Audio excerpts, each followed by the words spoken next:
Section 7.7 deals with what are known as improper integrals. An improper integral is the type of integral that arises frequently in the engineering field of signal processing and also in probability and statistics. And it can really be described in the following manner. Throughout the semester to date, when we compute a definite integral, the endpoints have always been finite numbers, like 1 and 5, 2 and 4, something like that.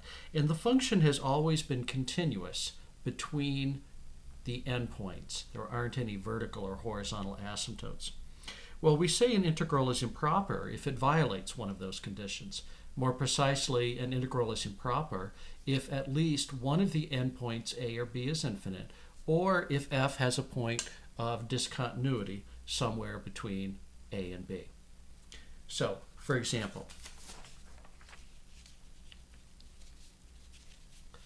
here is the function 1 over x to the third, the improper integral of 1 over x to the third dx from 1 to infinity. It's an improper integral because one of the endpoints is infinite. And what we're attempting to describe is the area bounded by the graph, the horizontal axis, x equals 1 and x equals infinity. Now I've drawn that area right here, and I started the graph at x equals 1, so it actually goes through the point 1, 1, which is up here. And what we're attempting to determine is whether this area all the way out is a finite number. How much paint does it take to cover up that shaded region? And that's what this improper integral is attempting to describe. Another example, similar. The integral from 0 to 1, 1 over the square root of x dx. Now 1 over the square root of x is undefined or discontinuous at the origin. So what this integral is trying to do, it's trying to describe the area between x equals 0, x equals 1, and the graph of 1 over the square root of x. And I've actually shaded that here. And we can see that the graph keeps going up and up. So we might wonder if that area works out to be a finite number. So again, this integral is improper because there's a point of discontinuity, namely 0, that is one of our endpoints.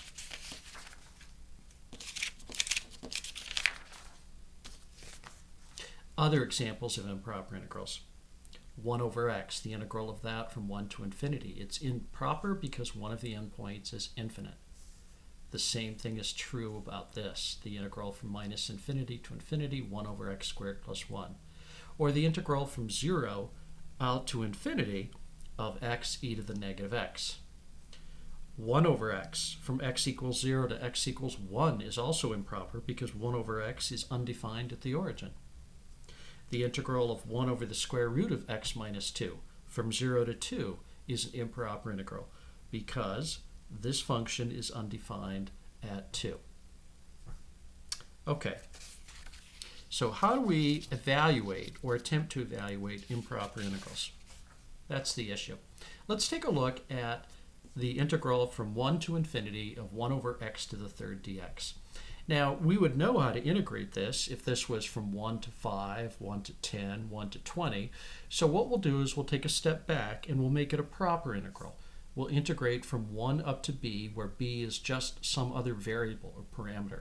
And we're going to find a formula for this definite integral that depends upon b. And then we're going to ask ourselves, what happens as b gets larger and larger? What happens as b becomes infinite? So let's integrate 1 over x to the third dx from 1 to b. That's a b, not a 6. If I compute the antiderivative of this using the power rule, I get minus 1/2 x to the minus 2. And I'm going to substitute 1 and b in. If I substitute b in, I get minus 1/2 b to the minus 2. And if I subtract what I get when I plug in 1, I get minus 1/2. So that works out to be just 1/2 minus 1 over 2b squared. Now let's make a table of values. Over here, I'll use the value of b, in other words, my upper endpoint. And then in the right-hand column, I'll use the values of the integrals. So the integral from 1 to b, when b is 5. If I substitute 5 into this formula and simplify, I get 0.48. If b is 10, then I'm computing the integral from 1 up to 10. And if I plug 10 into this formula, I get about 0.495. If b is 100, And if I use 100 as the upper endpoint, this works out to be about 0.49995. And we can see that these values are getting closer and closer to 0.5. So we would write that by saying the limit as b goes to infinity of this, which I've written right here, is equal to 1/2. So from the table, we can see that this becomes closer and closer to 1/2 as b gets larger and larger. In the terminology, we say that the integral from 1 to infinity of 1 over x to the third dx is an improper integral that converges to, or in other words, equals 1/2. So going back to the picture we had a moment ago, if you asked me how much paint I needed to cover the shaded region, it would only be 1/2 unit. Now we can see this algebraically from the formula as well.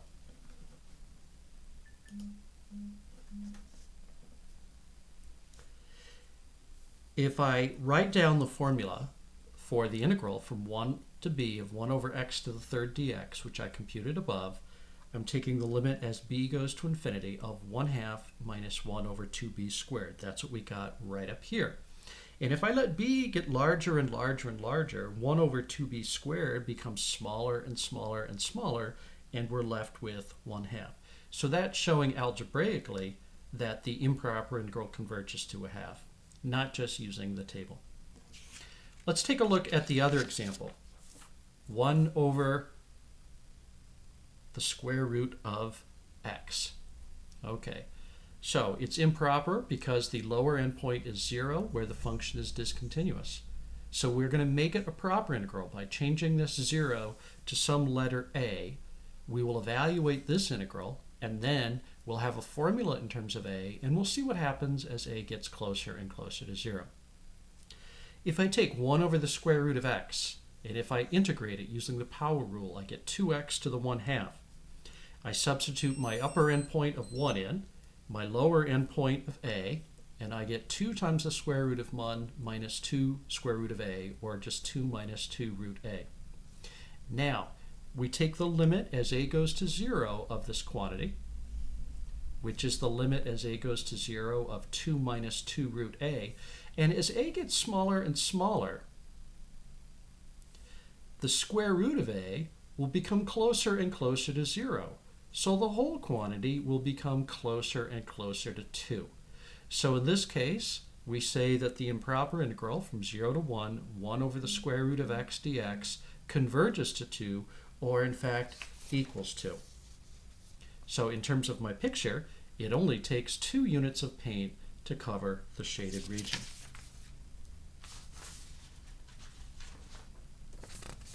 Let's do another example.